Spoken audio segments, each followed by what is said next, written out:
So I'm super inspired by the '90s right now, and I'm always kind of inspired by music. And right now, this haircut is really inspired specifically by Sonic Youth. It's got this haircut has kind of a triangular type shape, so longer in the front, shorter in the back, and a whole lot of movement. Let's go ahead and start. I'm going to start in the basement like I usually do,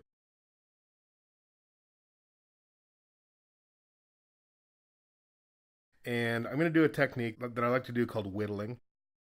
And what I'm going to do is I'm going to start with my scissor. My scissor is going to be the guide. So I'm going to leave my scissors right where they are, and I'm going to pull the hair into that scissor. So I'm not establishing any sort of guideline. My guideline is going to be the scissor itself. So I'm just going to pull the hair into the scissor.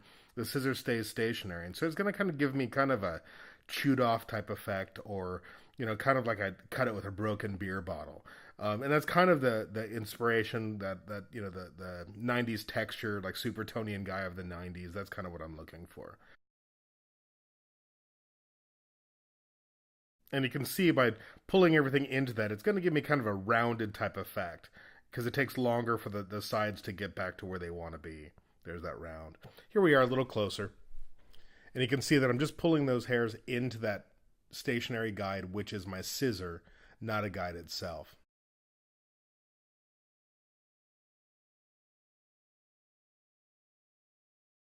And right now my scissors are at like almost like a 0 degree elevation. As I move up the back of the head, my scissors will start taking a higher elevation. So here in a second, you'll see that I'm at like a 45-degree elevation. There's the 45-degree elevation right there. And then when I get up to the top of the hair, I'm almost at like a 90-degree elevation, creating graduation towards the bottom. Okay, so moving through the sides, I'm up toward the back top of the roof. I'm going to drop it all the way down in a diagonal forward type, parting just in front of that sideburn, and doing the same kind of thing as I work up a little bit higher graduation as I work up the back of the head.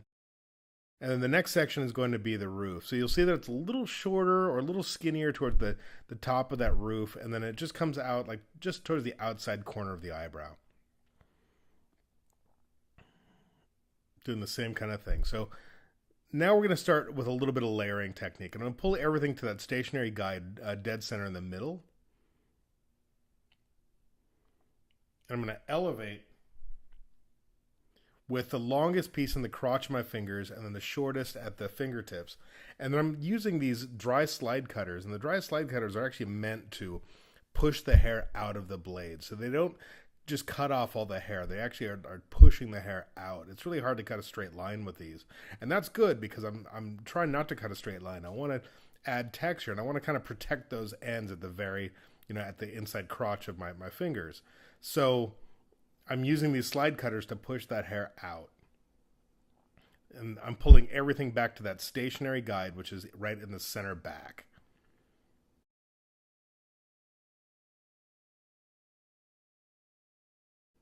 So pulling all that hair towards that center back, using my HH1s from Hattori Hanzo. They're the dry slide cutter. And you see all that hair falling out. That doesn't need to be cut. And my elbow gives me my correct cutting angle. So the higher the elbow, the steeper the angle. So I also have to stay on the same side when cutting the other side. I have to stay on the same side so I can maintain angles. So I have to push the hair in, kind of, I always say, push it like salt and pepper. I got to push it real good. I got to push it real good to maintain the same angle. Okay, so now I'm going to use a little different technique. Using the same scissors, I'm going to do kind of a technique that my buddy Ira calls stroking, or like no thumb technique. I just took my thumb out of the scissor and I put my fingers in there, and I'm kind of waving goodbye to the hair. And what that does is that just kind of texturizes, and it's kind of giving me like a really nice, like inflatable type texture. See that little waving? There we go. That's a little bit better view. It's just kind of inflating the hair and kind of making it a little fatter from underneath. Give me a little bit of like a natural volume. There I am. And the scissors closes just slightly as I cut, or as I go back. It's very similar to say effilating, from back in the '70s. Okay, so let's work on the fringe now, or what I like to call the eyebrow curtain. So I'm just taking kind of a finger thick parting in that eyebrow curtain section, giving it a little tap, and I'm just going to cut that square. And you notice that I've now switched to a very stationary or a very basic dry cutting scissor. This is my HH6. It's just a basic scissor. And as I cut, I have to pull out slightly because I do want to get a really nice clean line, and every scissor wants to push out just a little bit. So when you pull out a little, it's actually creating a straighter line for you. And by cutting a square line in the front, you're actually going to it's going to make it a little bit curved for you, so a little rounded line. So you'll see this right here. So as it falls, it creates that nice little rounded line for you. And I like the nice, strong fringe or eyebrow curtain up next to all the layers in the haircut. It's kind of like a nice little juxtaposition. So I'm just going to treat the front like I would the back, and I'm just going to take the fringe or the eyebrow curtains down in sections and cut them exactly the same way, adding a little graduation with my fingers, very little tension. And then when I finish with those fringe section, I will go ahead and just refine the edges a little bit so I can make it nice and clean.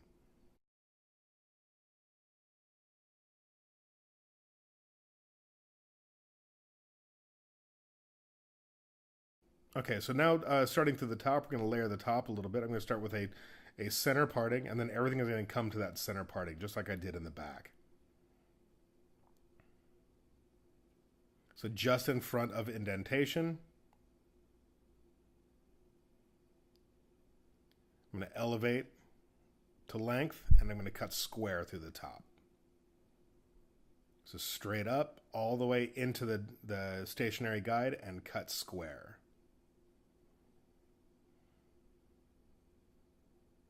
All the hair that comes into that gets cut. Anything that doesn't come into that line doesn't get cut. And I'm going to do the same thing on the opposite side. I'm going to push it into the same line. Okay, so through the back to my dry slide cutters, and I'm just going to blend that square line into the length in the back.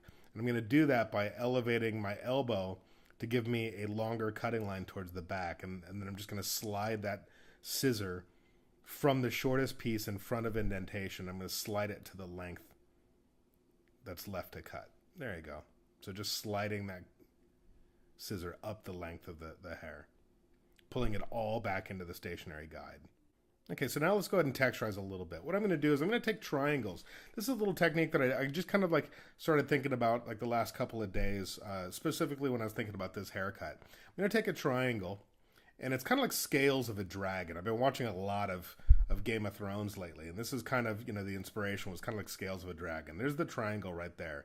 And what I'm going to do is I'm going to cut the point of the triangle a little shorter, and I'm going to slide it out to the ends. And the point is actually going to lift those ends up and away from the head and make it fan out.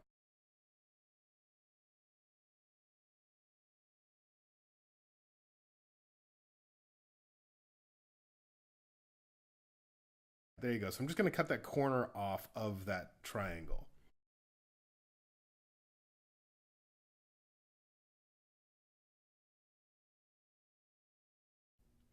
I've noticed that when you want that big textured type like looks of texture, like you want big chunky texture, you kind of need to use a straight scissor because that's going to give you maximum amount of texture, as opposed to texturizing shears or deep parallel point cutting.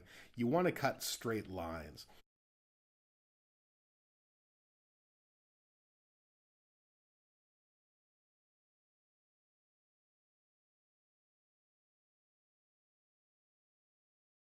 So there I am. I'm working to the back now.